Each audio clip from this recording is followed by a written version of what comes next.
پیدائش کی کتاب اس کا 24 باب 46 تا 67 آیات تک۔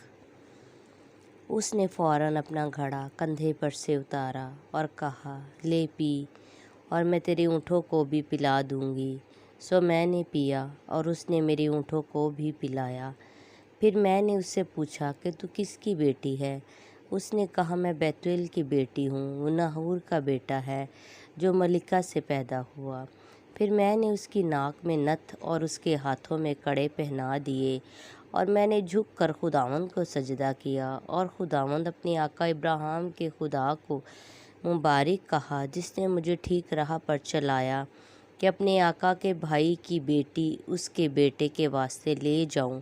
سو اب اگر تم کرم اور راستی سے میرے آقا کے ساتھ پیش آنا چاہتے ہو تو مجھے بتاؤ، اور اگر نہیں تو کہہ دو، تاکہ میں داہنی یا بائیں طرف پھر جاؤں۔ تب لابن اور بیتویل نے جواب دیا کہ یہ بات خداوند کی طرف سے ہوئی ہے، ہم تجھے کچھ برا یا بھلا نہیں کہہ سکتے۔ دیکھ، ربکہ تیرے سامنے موجود ہے، اسے لے اور جا، اور خداوند کی قول کے مطابق اپنے آقا کے بیٹے سے اسے بیاہ دے۔ جب ابراہیم کے نوکر نے ان کی باتیں سنی تو زمین تک جھک کر خداوند کو سجدہ کیا، اور نوکر نے چاندی اور سونے کے زیور اور لباس نکال کر ربکہ کو دیے، اور اس کے بھائی اور اس کی ماں کو بھی قیمتی چیزیں دی، اور اس نے اور اس کے ساتھ کے آدمیوں نے کھایا پیا اور رات بھر وہیں رہیں۔ صبح کو وہ اٹھے اور اس نے کہا کہ مجھے میرے آقا کے پاس روانہ کر دو۔ ربکہ کے بھائی اور ماں نے کہا کہ لڑکی کو کچھ روز، کم از کم 10 روز ہمارے پاس رہنے دے، اس کے بعد وہ چلی جائے گی۔ اس نے ان سے کہا کہ مجھے نہ روکو، کیونکہ خداوند نے میرا سفر مبارک کیا ہے، مجھے رخصت کر دو تاکہ میں اپنے آقا کے پاس جاؤں۔ انہوں نے کہا، ہم لڑکی کو بلا کر پوچھتے ہیں کہ وہ کیا کہتی ہے۔ تب انہوں نے ربکہ کو بلا کر اس سے پوچھا، کیا تو اس آدمی کے ساتھ جائے گی؟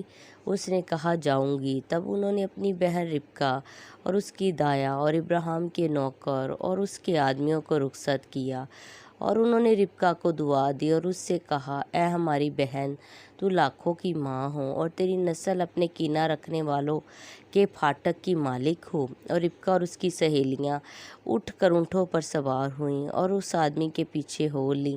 سو وہ آدمی ربکہ کو ساتھ لے کر روانہ ہوا، اور اسحاق بیرلہی روئی سے ہو کر چلا آ رہا تھا، کیونکہ وہ جنوب کے ملک میں رہتا تھا۔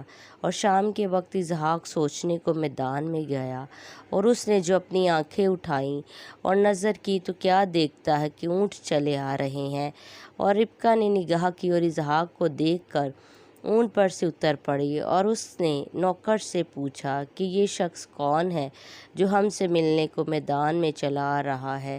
اس نوکر نے کہا، یہ میرا آقا ہے۔ تب اس نے برقع لے کر اپنے اوپر ڈال لیا۔ نوکر نے جو جو کیا تھا سب اسحاق کو بتایا، اور اسحاق ربکہ کو اپنی ماں سارہ کے ڈیرے میں لے گیا۔